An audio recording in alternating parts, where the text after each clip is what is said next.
Should the New York Giants sign receiver Odell Beckham Jr.? I'm going to look at the pros, the cons, and then I'm going to give you my opinion on today's LockedOn Giants podcast coming your way next. You are Locked On Giants, your daily New York Giants podcast, part of the Locked On Podcast Network, your team every day.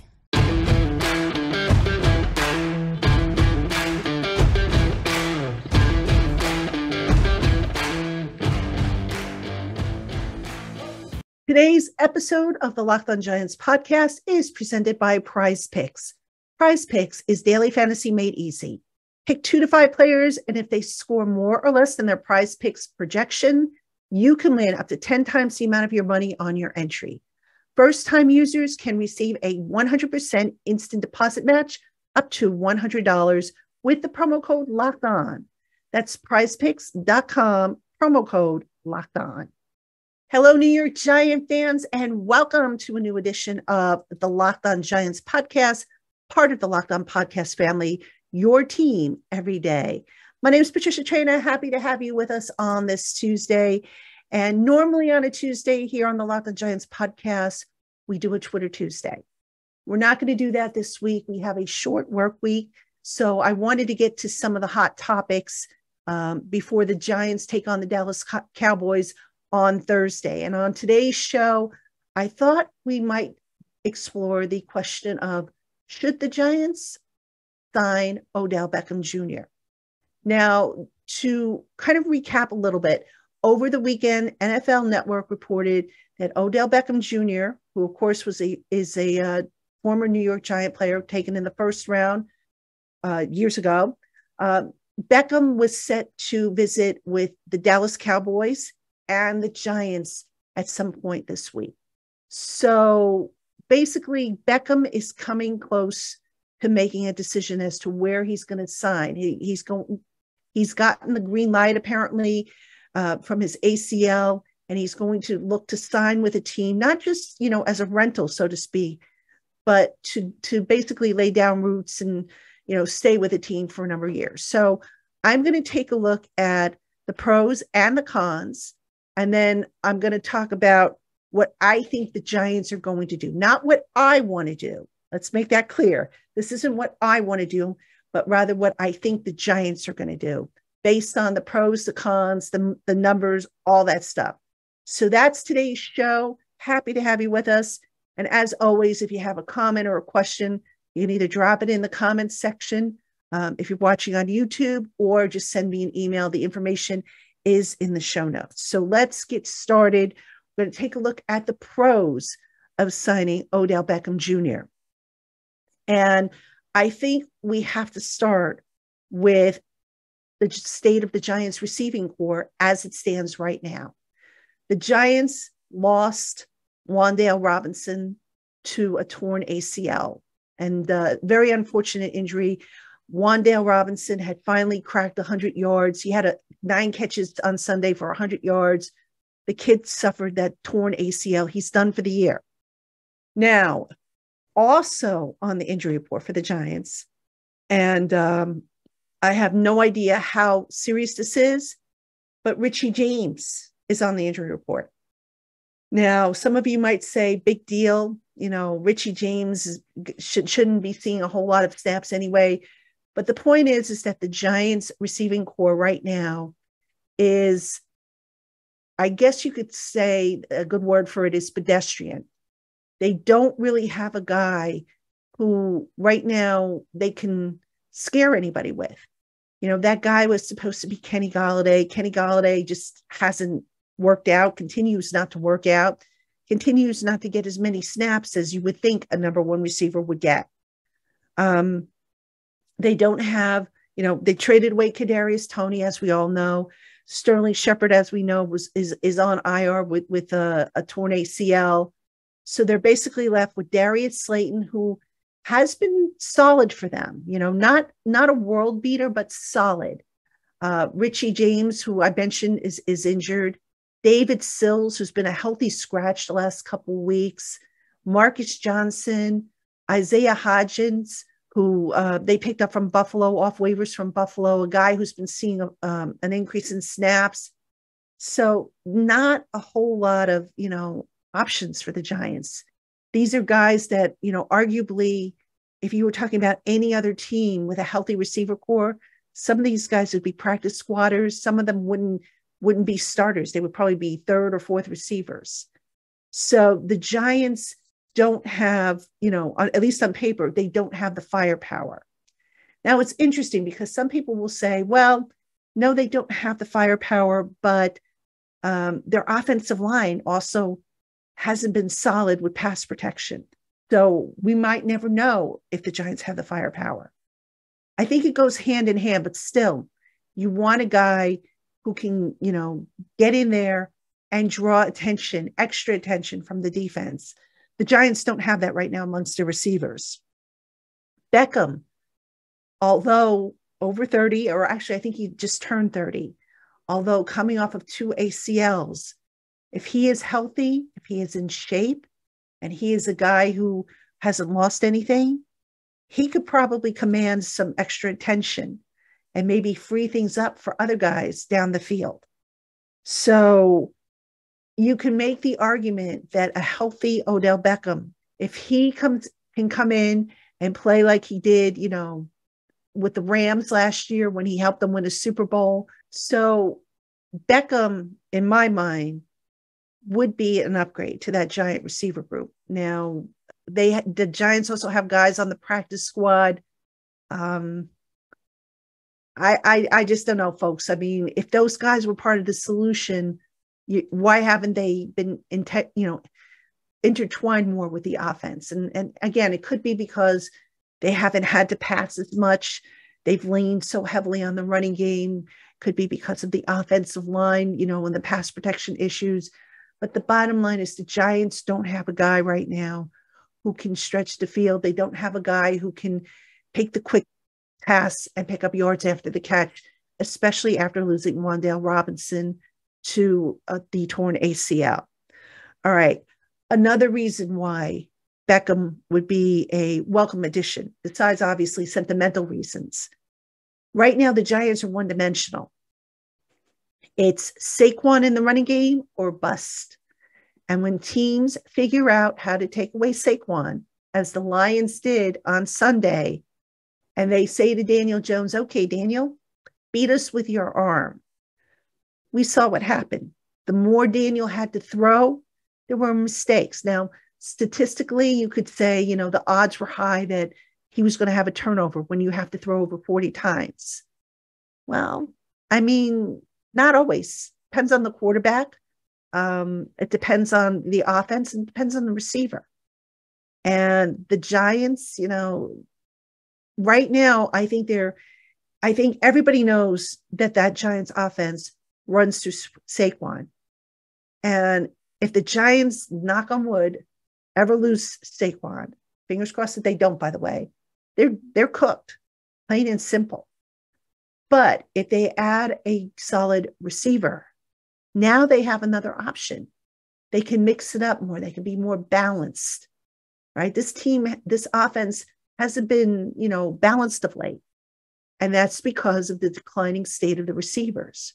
They're just not getting enough juice out of the receivers. So Beckham is a guy, I think, that can help them with that.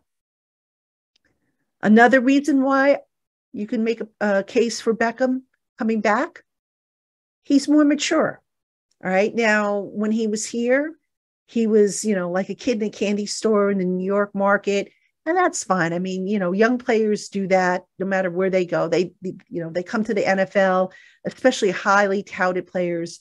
And sometimes you question their maturity. Well, I've always thought that Beckham was getting more mature as he got older. And I think now that he's a father of a young son, you can see the maturity. And, also now that he has, won a Super Bowl with the Rams, I think he has a better appreciation and understanding of what it takes to get the job done. And that could be shared with his teammates. I look at the wide receiver group that the Giants have right now. They don't have a veteran leader that's active. Sterling Shepard's around. Yes, he serves as a leader, but I'm talking on the field game day. So to have a veteran like Odell can't hurt. in my opinion, especially with a young receiver group such as what the Giants have. So one other advantage that I think Odell can bring is that right now, you look at the Giants defense, they have a depleted defensive secondary. Adoree Jackson reportedly is going to miss multiple weeks. Xavier McKinney has another couple weeks to go before he's eligible to return. Fabian Moreau has an oblique injury, so who knows if he's going to play. That defensive secondary is depleted. All right. So what does this have to do with Odell, and why is it, work to the Giants' advantage if they bring back an Odell? Because if you're the Giants, you want to keep your defense now off the field as much as possible. You want to chew up the clock, the time of possession, and you want to limit the exposure that your defense is going to have to take. And again, getting a guy like Odell can give the Giants, multiple ways that they can exploit opposing defenses. Right now, the biggest problem, like I said, is that the Giants' offense is too one-dimensional. Odell can fix that. So if you can fix that, you can take some of the onus off of the defense, which, the last couple of weeks, they've had their struggles, and they especially had their struggles against the Lions. So there are benefits to having Odell Beckham Jr. on this team. Now, there are also cons to having Odell Beckham on the team. What are they? I'm going to tell you right after this. And now a word from our sponsor, Turo. Turo is the world's largest car sharing marketplace. With Turo, you can book any car you want, wherever you want it, from a community of local hosts. Browse a huge selection of vehicles for just about any occasion or budget across the US, UK, Canada, and coming soon to Australia. Whether you're looking for a luxury car for a special event or something to get you from point A to B, or maybe you just want to test drive a particular model before making an investment, Turo's wide selection can deliver. And speaking of delivering, many Turo hosts can even deliver the car right to you. Every trip is backed by liability insurance. So go on and check out Turo. Terms and conditions and exclusions apply. Forget about boring car rentals. Find your drive at Turo.com. Today's LockedOn Giants episode is brought to you by Prize Picks. Giant fans, did you know playing daily fantasy based on player projections has never been easier before when you visit prizepicks.com? Pick 2 to 5 players, and if they go on to score more or less than their Prize Picks projections, you will win up to 10 times the amount of your money on any entry. There's no competing against other people. It's just you versus the projections available. Prize Picks is currently operational in over 30 states and in Canada, and they offer projections on every sport. Entries can be made in 60 seconds or less, and Prize Picks offers safe and fast withdrawals. So download the Prize Picks app today or go to prizepicks.com to sign up and play daily fantasy sports. First-time users can receive a 100% instant deposit match up to $100 with the promo code LOCKEDON. Don't forget to enter that promo code LOCKEDON, LOCKEDON, at sign up at prizepicks.com. Welcome back, Giant fans, to the LockedOn Giants podcast. I'm Patricia Traina, your host, and we are talking about Odell Beckham Jr., the pros and the cons of the Giants bringing him back. Do they have a chance? Can they make it happen? Well, you never say never. And, I just think in terms of if the Giants can bring him back, I think a lot of stuff has to happen. So on that note, I'm going to talk about some of the cons and some of the obstacles, if you will, toward potentially having Beckham reunite with the Giants. So let's start off with the money. You always hear me say it's all about the money. So I broke down the money. I did a little research here. According to the NFL veteran minimum salary, a player who has 10 years of experience, which is what Odell would have once he signs, is due a base salary, a minimum base salary of $1.120 million. Now, Odell's not going to get that full amount, because what you have to do is you have to take that amount, divide it by 18. That comes, and 18 is, by the way, the number of weeks in an NFL season. So they do count the bye, even though it's a 17 game season. So that amount comes to $62,222. Now, you figure Odell is going to look to sign by, say, week 13. So that would give you about 6 weeks left of the season. You multiply the $62,222 by 6, you get an amount of $373,333. Pitkins, right? Okay. Now, a couple of things here. Number one, the Giants have, as of today, as I record this, they have $2.623 million in cap space, which is what they're trying to get through the rest of the season with. So you might say the $373,333 isn't going to be a big bite out of that. And you'd be right. But that is assuming that Odell is willing to come in here, play on the minimum, and maybe take a deal that has, at least in the first year with the Giants, that has incentives. And the incentives is where it can get tricky. So in other words, you can't sit there and say, if you're negotiating with Odell, you can't sit there and say, we'll give you an extra $1 million if you hit 10 touchdown receptions. Is it possible that he could once he signs? Sure. But, realistically, that's more of a season-long goal. So the question now becomes is, what is Odell going to be accepting in terms of a minimum and a signing bonus, which is going to be important? Because here's the thing, folks. If there's a signing bonus involved, let's say he signs a 3-year deal, $3 million signing bonus, and I'm being conservative here to help with the math. That number, his first year number, then becomes $1.373 million, because the signing bonus is now prorated over the life of the contract, which would start this year, 2022, run 2023, 2024. The Giants, again, they have $2.623 million. So now you're talking about a bigger bite out of the space they have left. So you're probably saying, okay, well, couldn't the Giants find money to get it done? The answer is yes, they could find money. But where they would have to look would be Kenny Galladay's contract, a contract that I firmly believe the Giants want to get out of. All right. And the last thing that I think Joe Schoen wants to do is touch that contract, because if he has to touch it, that means more dead money gets dumped into next year's cap. That means less of a savings for next year. Now, it can be done. Again, they can make Kenny Galladay a post-June 1st cut, which is what I think they're going to do next year.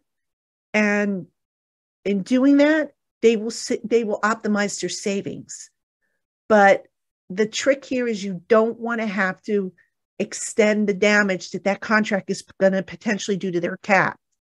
So in that regard, if you're Shane, you say, I'm not touching that contract unless I absolutely positively have to.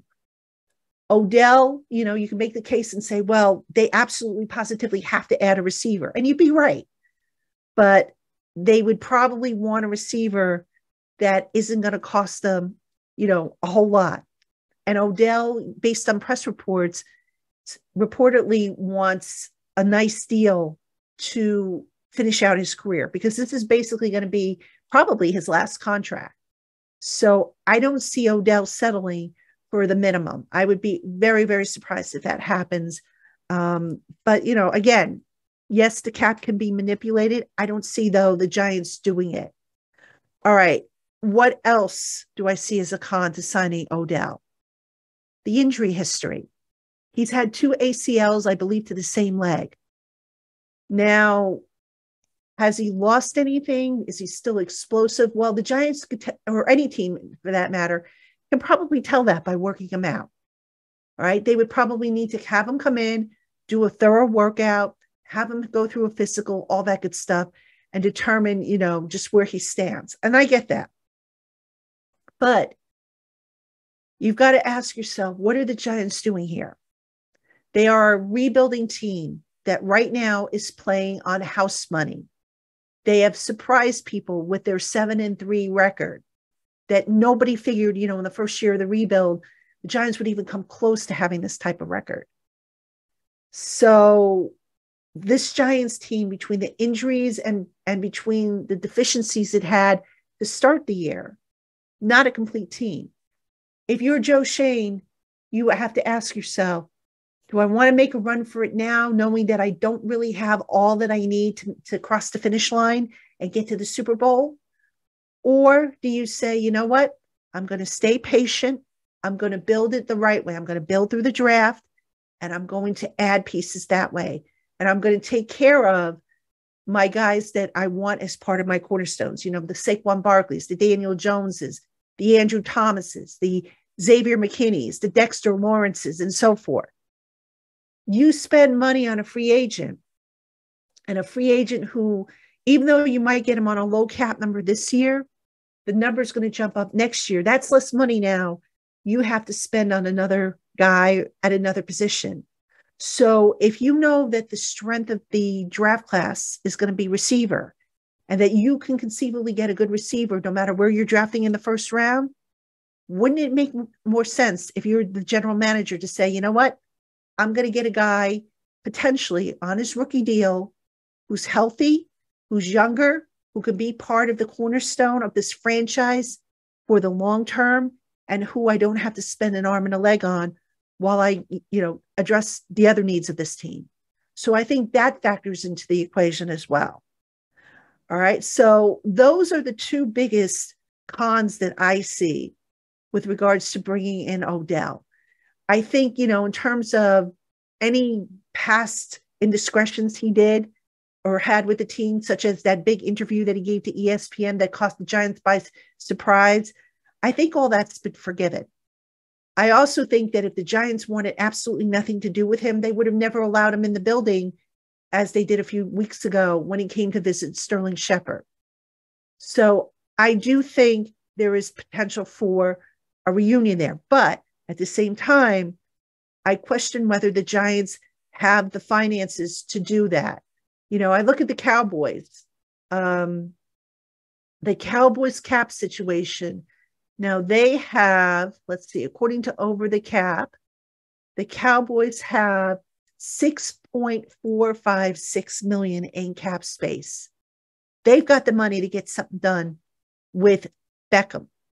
And I wonder if perhaps, and I don't know this for a fact, this is just a thought, is Beckham maybe trying to drive up his price by, throwing in visits to teams that maybe can't afford his services? I don't know that.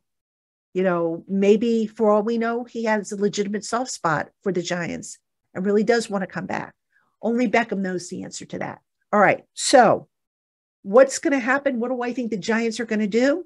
Stick around and I'll tell you after this. And now we're from our sponsor, BetOnline. BetOnline is your number one source for football betting info this season. Find all the latest player developments, team matchups, news, podcasts, and in-depth articles and analysis on every game, both college and NFL. And BetOnline doesn't stop there. It's your continued source for all your sports wagering information with live betting and up-to-the-minute scores for every sport. BetOnline is the fastest and easiest way to check in on all your favorite games and events, including the NBA, NHL, MMA, boxing, golf, and the World Cup. Head on over to BetOnline today or use your mobile device to learn more. BetOnline, where the games start. Hey, Giant fans, thanks so much for making the LockedOn Giants podcast your first listen today. For your second listen, go on and check out Locked On Sports today. From the games that matter the most to the biggest stories in sports, go beyond the scoreboard and behind the scenes with local experts and insights only Locked On can provide. Locked On Sports today, available on this app, YouTube, and wherever you get your podcasts. All right, Giant fans, welcome back to the Locked On Giants podcast. I'm Patricia Traina. And this show is all about Odell. We are looking at the pros and the cons of the New York Giants bringing Odell back. And in this segment, we're going to talk about what I think the Giants are going to do, not what I would do. I want to make that perfectly clear. What I think the Giants are going to do, what I think makes the most sense for them. All right. Now, before I get into that, just real quick, on Wednesday, we're going all this week here on the Locked On Giants podcast. So I'll have another show for you on Wednesday. Thursday will be our crossover. And then on Friday, we will have the review of the Giants Dallas game. And somewhere during the week, I'm not sure if it's going to be Wednesday or if we're going to do a bonus show on Friday, but I'm hoping to do Locked On Giants Live with Tana and the dog. So we're trying to get that set up. Once I have details, I'll post it on the YouTube community if you want to check that out. And you as always, you're always welcome to come in and join us for the live show. So, all right, let's now break down what I think the Giants are going to do. I think they're going to pass. All right. Now, it does not hurt to have a conversation with Odell. It does not hurt to find out what he's looking for. It doesn't hurt to bring him in and put him through a workout to see what he looks like. Is he worth the investment? It doesn't hurt to sit down with him and find out how he's going to be an asset to the locker room and the culture that Brian Daboll and the coaching staff are trying to build. All of that doesn't hurt, which is why that, there's a visit plan. But at the end of the day, the Giants have to be realistic about where they are as a franchise. They had a bunch of injuries, right? They don't have everything they need to cross the finish line. I mean, nobody's looking at the Giants roster right now and saying that they're stacked like the Eagles, for example. So realistically speaking, do you want to make short-term sacrifices and make a run for it that might not go very far? Or do you want to be patient and just build it up the right way? Joe Schoen, when he had an opportunity to trade for a receiver, now granted that would have involved draft picks, and he wasn't going to trade away premium draft picks, but Schoen held firm. This was back when the Giants were a little healthier and, really could have used a reinforcement. He held firm. He said, I'm not trading away assets. I'm not jeopardizing the future. I'm not mortgaging the future. Can you make the argument here, if you're the Giants, that if we sign an Odell Beckham Jr. and he wants a lot of money and it's going to take a lot to bring him in, we're mortgaging the future? Probably can. Which is why, as much as I hate to say it, folks, trust me, it just turns my stomach to say this. But I think at the end of the day, I could see the Cowboys edging the Giants out in the Odell sweepstakes. And again, I know it's painful. I look at the Cowboys receivers. They've got, receiving receivers who are, I think, guys that can scare defensive coordinators, excuse me. The Giants don't have that just yet. But adding Odell would make them even scarier and give them an opportunity to maybe catch up with the Eagles. So I just feel that the Giants are going to stand pat. Again, it doesn't hurt to have a conversation. Do your due diligence. Find out what Odell's looking for. Get an understanding, because you never know what's going to happen. You never know. And I, for one, am curious to see what happens. But right now, if I had to guess, I think Odell goes to Dallas. And it pains me. I'm sure it pains a lot of you to the thought of him wearing the star on his head, his helmet rather. But that's how I see things kind of unfolding. So we'll see if that's what happens. Hopefully we will have an answer as to what Odell is planning to do in the coming days, because this, quite frankly, this whole, saga reminds me a lot of the LeBron James decision a few years ago. And look, I get the drama and the interest and the aspect, but make a decision already. Sign with a team and let's move on with it. Enough's enough. Just pick a team and let's go. All right. So that's how I see it with Odell. We'll see if I'm right. We'll see if I'm wrong. I hope I'm wrong, but that's what I think the Giants are going to do. So, all right, Giant fans, that's going to do it for us here on the LockedOn Giants podcast. I want to thank you again for making us your first listen of the day, or watching on YouTube, your first watch of the day. Check us out tomorrow. We'll have a brand new show as we go through this quick work week and get you ready for the Giants and Cowboys at Dallas Thanksgiving Day. Should be a good one. Thanks so much, folks. We will talk to you tomorrow.